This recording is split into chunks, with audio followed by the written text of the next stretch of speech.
새벽기도에 나오신 여러분들을 주님의 이름으로 환영합니다. 다 함께 샘물의 기도를 하나님께 올려드리겠습니다. 4월 암송구절입니다. 십자가의 도가 멸망하는 자들에게는 미련한 것이요 구원을 받는 우리에게는 하나님의 능력이라. 고린도전서 1장 18절 말씀. 마음 모아 샘물의 기도를 하나님께 드립니다. 먼저 우리의 믿음을 고백합니다. 이것들을 증언하신 이가 이르시되 내가 진실로 속히 오리라 하시거늘 아멘. 주 예수여 오시옵소서. 아멘. 역사를 주관하시는 하나님께서 역사를 시작하셨고 역사를 끝내실 것을 믿습니다.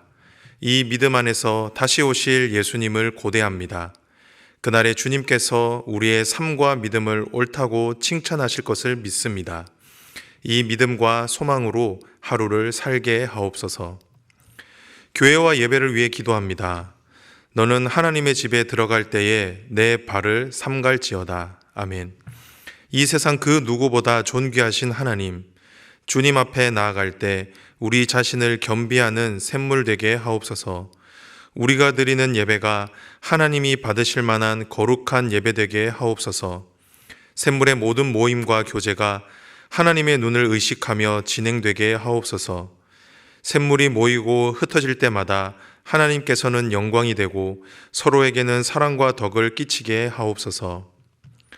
목장과 성도들을 위해 기도합니다. 또 산을 옮길 만한 모든 믿음이 있을지라도 사랑이 없으면 내가 아무것도 아니요. 아멘.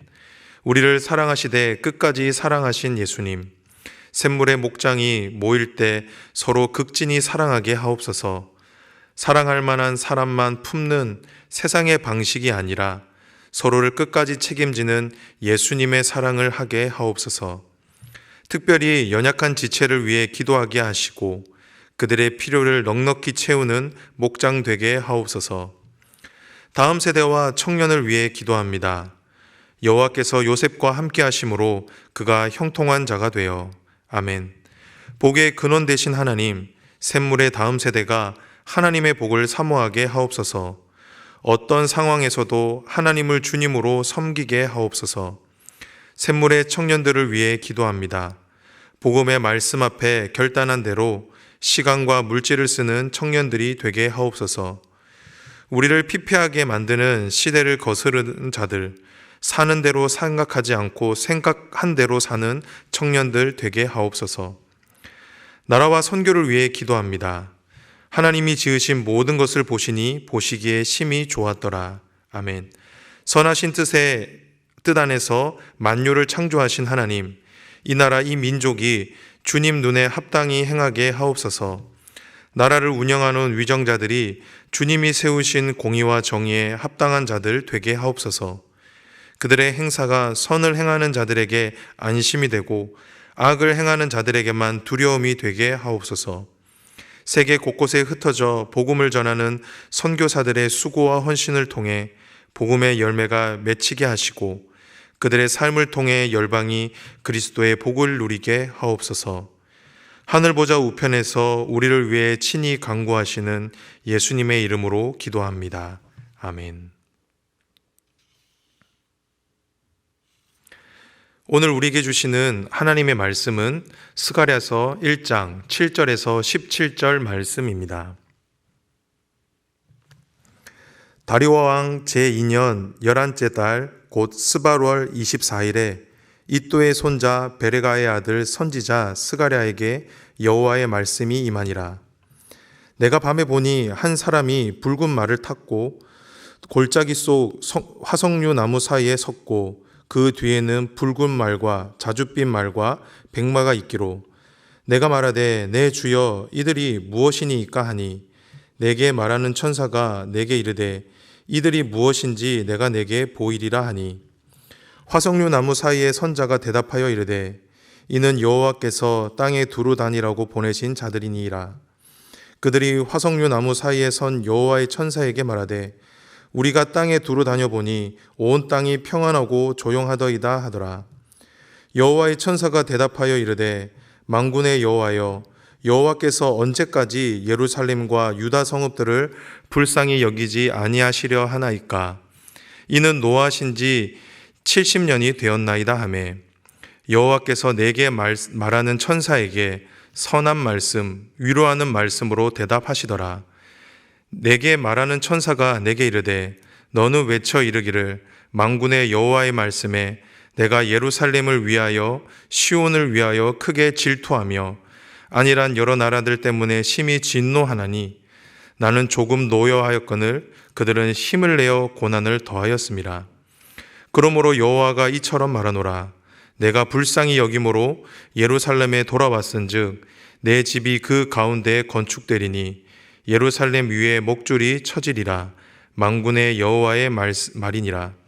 그가 다시 외쳐 이르기를 만군의 여호와의 말씀에 나의 성읍들이 넘치도록 다시 풍성할 것이라. 여호와가 다시 시온을 위로하며 다시 예루살렘을 택하리라 하라 하니라. 오늘 우리에게 주시는 하나님의 말씀은 하나님입니다. 하나님은 누구신가? 우리가 새벽마다 자주 묵상하는 주제인데요. 하지만 오늘 말씀은 다른 때와는 조금 다른 뉘앙스로 우리에게 다가옵니다. 왜냐하면 스가랴서가 기록될 당시 상황이 그리 좋지만은 않았기 때문입니다. 당시 이스라엘 백성들은 포로 생활에서 갓 풀려난 상태였습니다. 희망적인 상황이었죠. 하지만 정작 이들에게는 아무것도 남아있지가 않았습니다. 풀려났는데 아무것도 할 수 없고 아무것도 없는 상태. 어떻게 보면 참 막막한 상황이었을 것 같은데요. 그때 하나님이 주신 말씀이 무엇이었냐면 선한 말씀, 위로하는 말씀이었다라는 것입니다. 그런데 오늘 본문에서 그 선한 말씀, 위로하는 말씀이 무엇으로 가득 채워져 있습니까? 바로 하나님이 어떤 분이시냐라는 것입니다. 성도 여러분, 저와 여러분도 때로 선한 말씀, 위로의 말씀이 필요할 때가 있습니다. 삶의 무력감을 느낄 때, 그리고 삶의 그 어떤 희망도 보이지 않을 때가 그러하죠. 그런데 그럴 때마다 우리에게 선한 말씀, 위로하는 말씀이 도대체 무엇이냐라는 것입니다. 우리가 어떤 말씀을 통해 위로를 받을 수 있냐라는 것이죠. 그것은 바로 하나님입니다. 하나님이 어떤 분이시냐라는 것이죠. 저와 여러분이 하나님을 묵상할 때 이 모든 삶의 부정적인 시선에서 벗어날 수가 있게 된다라는 것입니다. 그렇기에 저와 여러분은 날마다 하나님을 묵상해야 합니다. 하나님이 누구이신지, 하나님이 나에게 어떤 분이신지를 날마다 바라봐야 한다라는 것이죠. 이것이 저와 여러분이 살 수 있는 유일한 길일 것입니다. 간절히 바라기는 저와 여러분 모두 하나님이 누구신지를 깊이 깨달아 알아 삶의 소망을 품게 될 수 있기를 주님의 이름으로 축복합니다. 그렇다고 하면 오늘 본문을 통해 우리에게 일러주시는 하나님은 어떤 분일까요? 함께 묵상하도록 하겠습니다. 우선 첫째, 오늘 본문이 일러주시는 하나님은 어떤 분이십니까? 그분은 바로 살피시는 하나님입니다. 오늘 본문의 말씀을 빌려 말씀을 드리면 두루 다니시는 하나님입니다. 오늘 말씀에서 스가랴는 환상 중에 붉은 말을 타고 화석류 나무 사이에 선 한 사람과 여러 종류의 말들을 보게 됩니다. 스가랴는 이 환상이 무슨 의미인지를 몰라서 천사에게 물어보게 됩니다. 그때 천사의 말이 무엇이었죠? 이는 여호와께서 땅에 두루 다니라고 보내신 자들이니이다. 하나님께서 땅에 두루 다니라고 보낸 자들이라고 말씀하고 있습니다. 그렇다고 하면 왜 하나님은 이런 환상을 스가랴에게 보여주셨을까요? 그것은 바로 하나님께서 여전히 이스라엘 가운데 계신다라는 것을 보여주시기 위해서였습니다. 당시 이스라엘 백성들은 하나님이 자신들을 버렸다라고 생각을 했습니다. 하나님이 자신들을 버렸기 때문에 나라가 망했고 자신들이 포로로 잡혀갔다라고 여겼다라는 것이죠. 그런데 포로가 끝난 상황에서도 어떠했습니까? 여전히 이들의 삶은 나아지지 않았습니다. 그런데 그때 하나님이 어떤 장면을 보여주셨던 것입니까? 하나님이 이스라엘 전체를 두루 다니시며 살피시는 것을 보여주셨던 것입니다. 즉 너희들이 느끼기에 하나님이 계시지 않은 것 같고 하나님이 일하시지 않은 것 같아 보여도 하나님은 여전히 일하고 계셨다라는 것이죠. 사랑하는 성도 여러분, 저와 여러분도 때로 이스라엘 백성들과 같이 하나님의 부재를 느끼지 못할 때가 있지 않습니까? 하나님이 내 삶 가운데 계시지 않는 것 같고 하나님이 나를 도와주시지 않는 것 같다라고 하는 이 위기감을 느낄 때가 있다라는 것입니다. 하나님, 어느 때까지입니까? 라는 탄식이 절로 흘러나올 때가 있다라는 것이죠. 그런데 오늘 말씀은 우리에게 무엇이라고 말씀합니까? 하나님은 단 한 번도 우리를 떠나신 적이 없으시다라는 것입니다. 오히려 하나님은 어제나 오늘이나 내일도 내 삶 곳곳을 두루 다니시며 내 형편과 상황을 살피신다라는 것입니다. 그래서 우리의 삶의 모든 것들을 다 알고 계신다라는 것이죠. 때로 우리가 그 사실을 인지하지 못한다 할지라도 하나님은 성실하게 그 일을 행하고 계신다라는 것입니다. 사랑하는 성도 여러분, 간절히 바라기는 이 말씀이 저와 여러분에게 선한 말씀, 위로의 말씀이 되기를 소망합니다. 살피시는 하나님, 여전히 내 삶을 돌아보시고 살피시는 하나님이 바로 저와 여러분이 믿는 하나님이십니다. 때로 우리가 하나님의 함께하심을 느끼지 못한다 할지라도 하나님은 여전히 우리와 함께 계시고 계십니다. 그 하나님께서 지금도 저와 여러분의 삶을 살피시고 여러분을 위해, 저를 위해 일하고 계신다라는 것입니다. 바라기는 이 사실을 믿음으로 받으시는 저와 여러분이 되시길 주님의 이름으로 축복합니다. 둘째, 오늘 본문이 일러주는 하나님은 누구십니까? 하나님은 질투하시는 하나님입니다. 질투하시는 하나님. 오늘 본문 어디에 등장하죠? 14절인데요. 우리 함께 읽어보도록 하겠습니다. 내게 말하는 천사가 내게 이르되 너는 외쳐 이르기를 만군의 여호와의 말씀에 내가 예루살렘을 위하여 시온을 위하여 크게 질투하며. 성경은 하나님이 이스라엘을 위해 크게 질투하신다라고 말씀합니다. 사실 질투하시는 하나님은 성경에서 자주 등장하는 표현의 하나이기도 합니다. 성경은 이스라엘 백성들을 향한 하나님의 마음을 질투로 표현합니다. 그런데 우리가 여기에서 오해하면 안 되는 것이 있죠. 하나님이 질투하신다라고 해서 이 표현이 결코 부정적인 의미가 아니라는 것입니다. 오히려 이 표현은 우리를 향한 하나님의 사랑을 완곡하게 표현한 말씀입니다. 즉 우리를 향한 간절하고 열정적인 사랑을 질투라는 단어를 통해서 표현하셨다라는 것입니다. 오늘 본문에서도 이런 하나님의 마음이 잘 드러납니다. 15절을 보면 하나님께서는 이방 나라들 때문에 심히 화가 났다라고 말씀하고 계십니다. 그러면서 그 이유를 이렇게 설명을 하시는데요. 하나님은 이스라엘을 향해 조금 화를 내셨지만 이방 나라들은 힘을 내어 고난을 더했다라는 것입니다. 이 말이 무슨 말이냐면 하나님은 이스라엘 백성들이 스스로 자기 잘못을 깨닫게 하기 위해 잠시 이방 나라의 손에 맡겨두었다라는 것입니다. 그런데 이방 나라들은 하나님의 뜻을 모른 채 이스라엘 백성들을 심하게 괴롭혔다라는 것이죠. 쉽게 표현하면 아버지가 아들 정신 차리라고 해병대 캠프에 보내놨는데 그곳에서 아들이 혹사를 당하고 가혹행위를 당한 것입니다. 그렇기에 하나님의 마음이 어떠하시다라는 겁니까? 질투를 느낄 정도로 심히 화가 나셨다라는 것입니다. 성도 여러분, 이것이 저와 여러분을 향한 하나님의 마음입니다. 그리고 하나님이 저와 여러분을 그만큼 사랑하십니다. 질투하실 정도로 저와 여러분을 열렬히 사랑하신다라는 것입니다. 그렇기에 때론 하나님의 사랑이 우리의 삶 가운데 강하게 보일 수도 있습니다. 꼭 이렇게까지 하셔야만 했나 싶을 정도로 부담스러울 때가 있다라는 것이죠. 하지만 꼭 기억하십시오. 사랑하기에 질투도 있는 것입니다. 만약 사랑하지 않는다면, 관심이 없다면 질투조차 없다라는 겁니다. 간절히 바라기는 이 사실을 믿음으로 받으시기를 바랍니다. 그리고 이 사실에 힘입어 용기를 가지시기를 바랍니다.